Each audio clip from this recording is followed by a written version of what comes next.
I'm here today with Bronwyn. Bronwyn? Bronwyn. Okay, and I always mess up the name. You think? Bronwyn Morgan. Did I do it right that time? You did. Okay, you cool. start over? Okay. No. Right. No, this is actually part of the fun. So I'm here with Bronwyn Morgan, and we talk about a lot of really cool, interesting things, especially cultural things. But I think it's really important that you connect with Bronwyn and chat with her, because she's doing some really cool things with drones, public initiatives that help her to be able to help women and gender issues and people of color. So make sure you watch this whole conversation, because it's so important that we as a society and a people are able to have these one-on-one conversations with each other so we understand each other better. So I guess a really good first question, and this is kind of where I always start, is tell me about you and where you come from and what you do. Well, let's see. I grew up in East St. Louis, Illinois, and I attended the University of Illinois in Champaign-Urbana. Are the wings, not wings, ribs, everything that they say they are there? In St. Louis? Okay. Yeah, there's really good barbecue in the Midwest, definitely. And then have you ever heard of a snoot? Mm-mm. That's actually a pig's nose. Oh, okay. And they actually flatten it out, put it on the grill and barbecue it. That sounds and then interesting. they put the sauce on it, and it sounds really gross. Yeah. But it comes out crunchy. It's actually pretty good. I have no problems with weird stuff. Yeah. So I'll eat anything. Mm-hmm.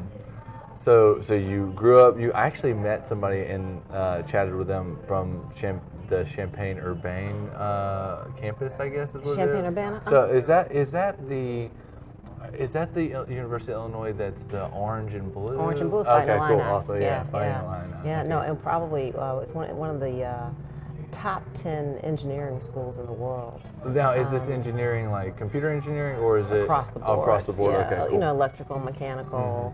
No, architecture student from there. That's what I know. Oh, really? Yes. Yeah. Mm-hmm. So, I attended the University of Illinois and spent 2 summers interning with Procter & Gamble. Okay, cool. And Chicago and St. Louis, and then got an offer when I graduated, moved to Dallas, Texas, because I did not want to live in the cold any longer. I had enough.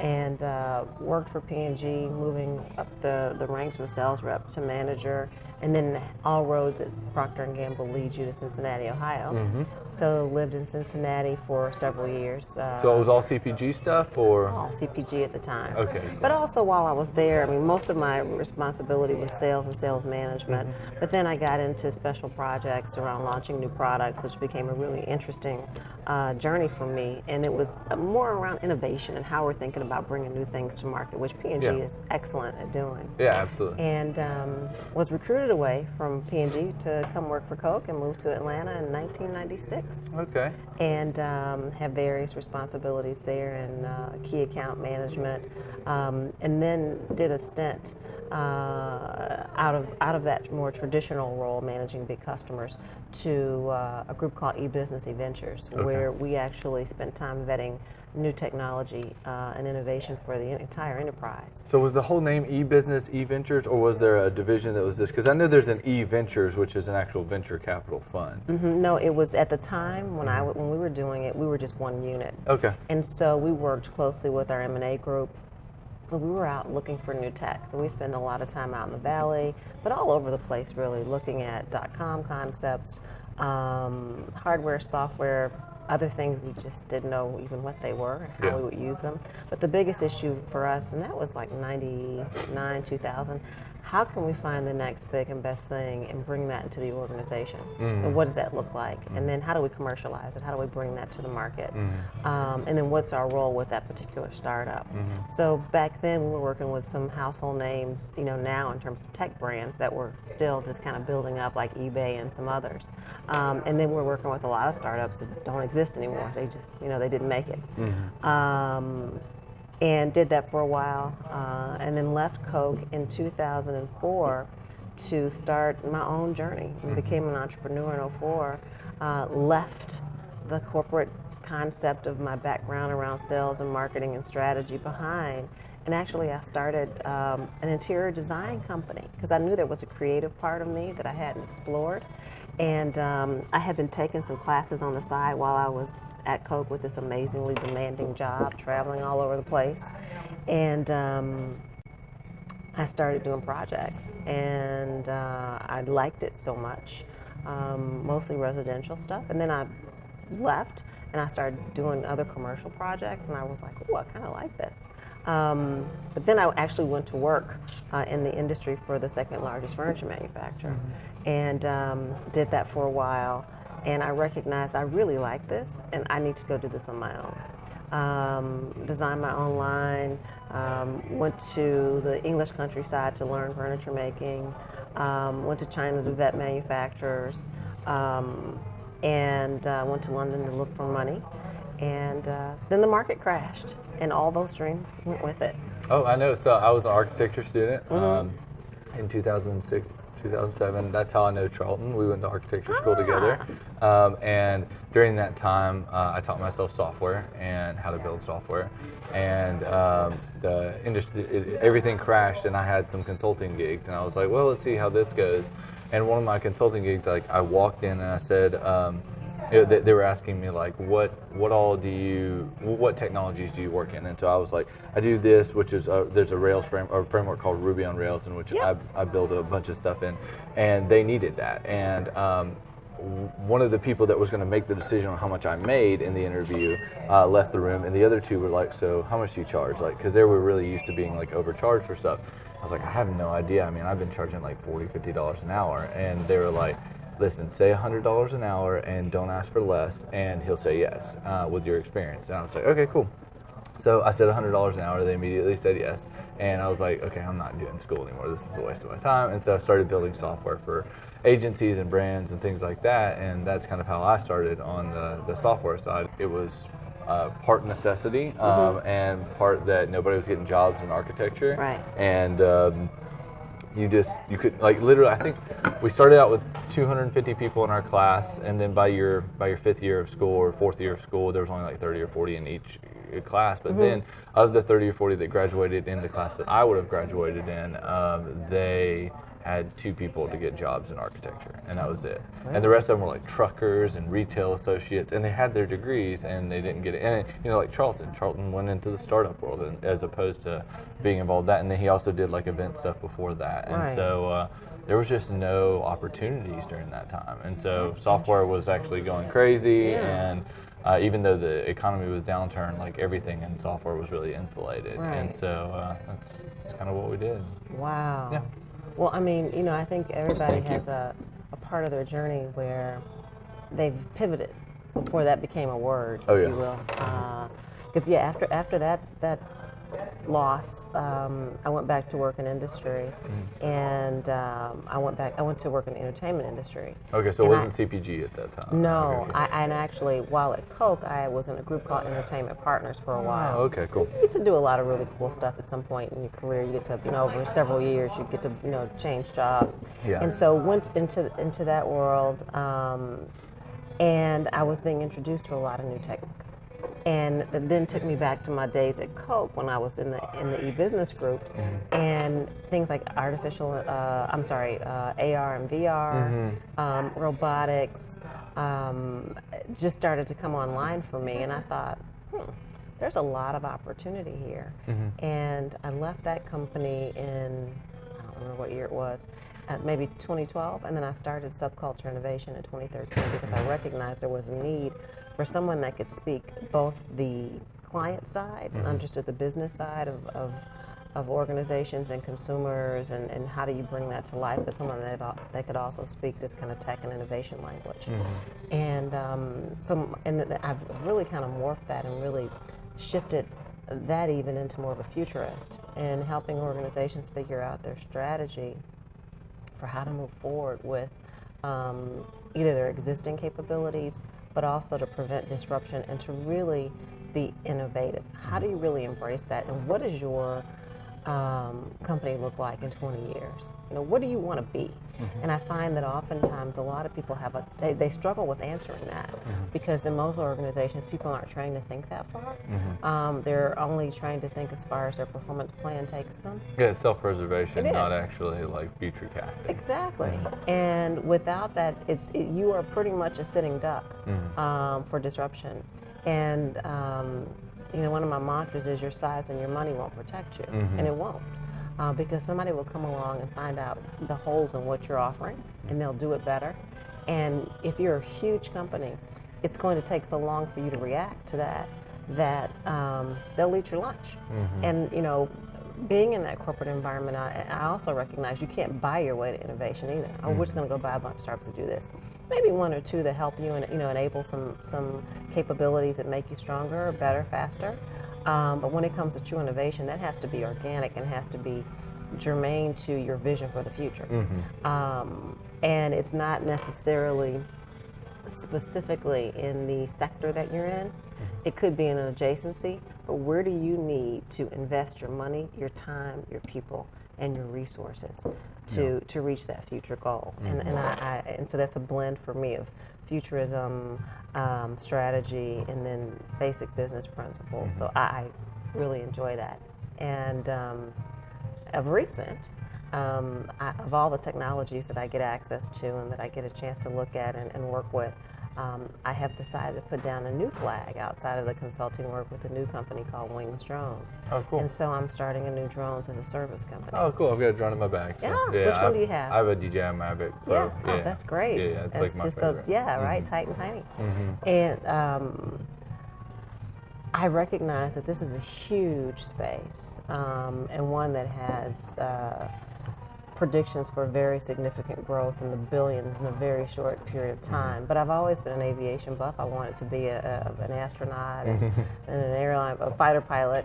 And so this gives me an opportunity to fulfill that dream, but also to continue down my path of innovation. And so I'm now a certified drone pilot. Cool. And we are starting the company as we speak. So we're in this How very many drones do you have now? Well, right now we have 2. Yeah. But we will be creating a platform that allows us to vet pilots in the industry and then connect them with clients in a software platform. So it won't necessarily even be so much about our personal equipment, but it'll be the equipment of our network and the capabilities of our network. There's a company in Texas called, I think, DroneWorks that does, like, not necessarily this. What they do is they build custom drones. So you know who Casey Neistat is?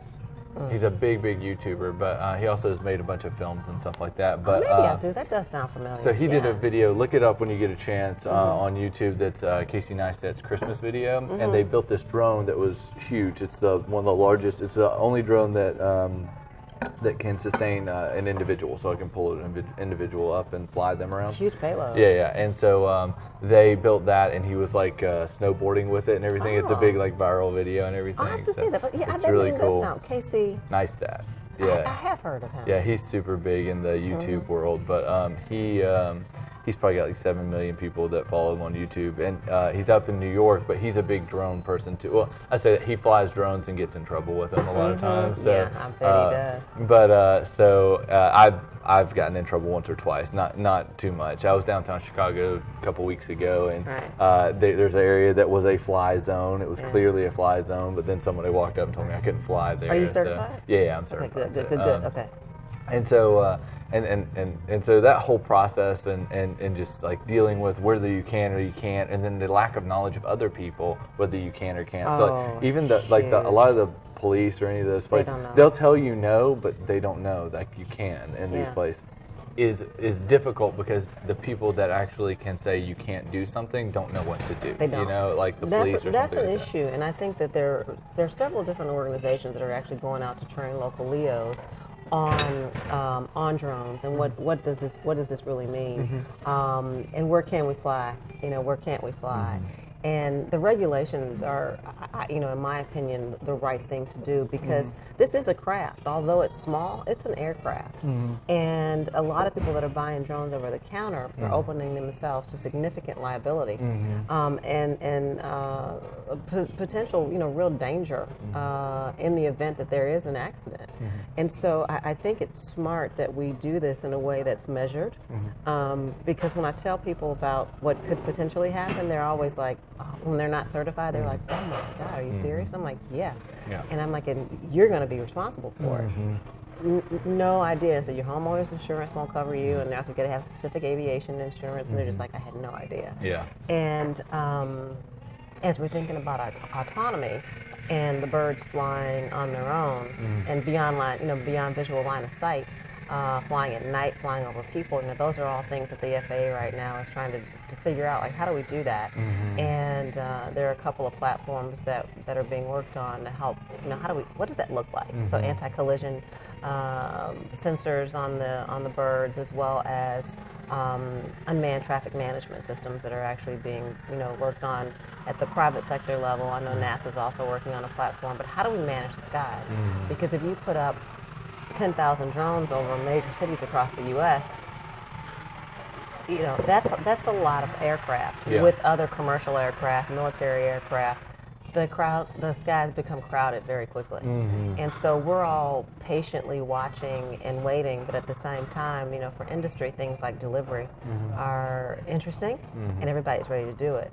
But you've got payload issues with the size of the drones. You can't fly it right now, of course, where you can't see it.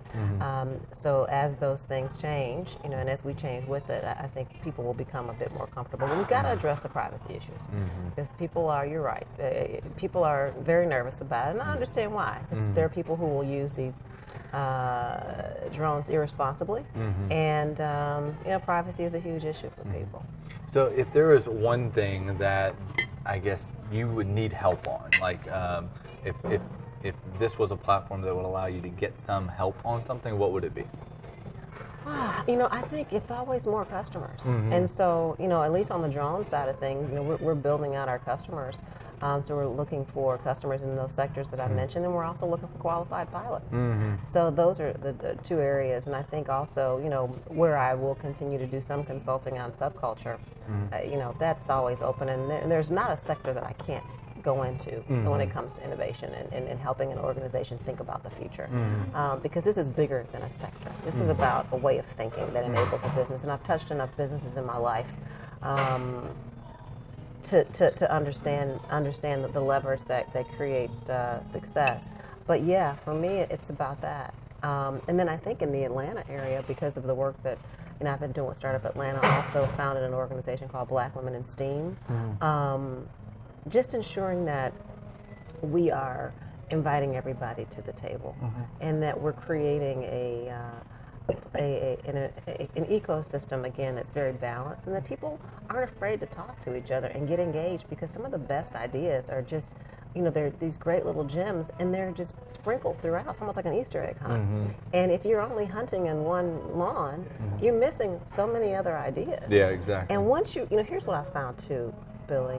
In all my travels around the world and places I've been, places I've worked, from Asia, Latin America, Europe, when I encounter people one-on-one, the dynamic becomes a very rich one.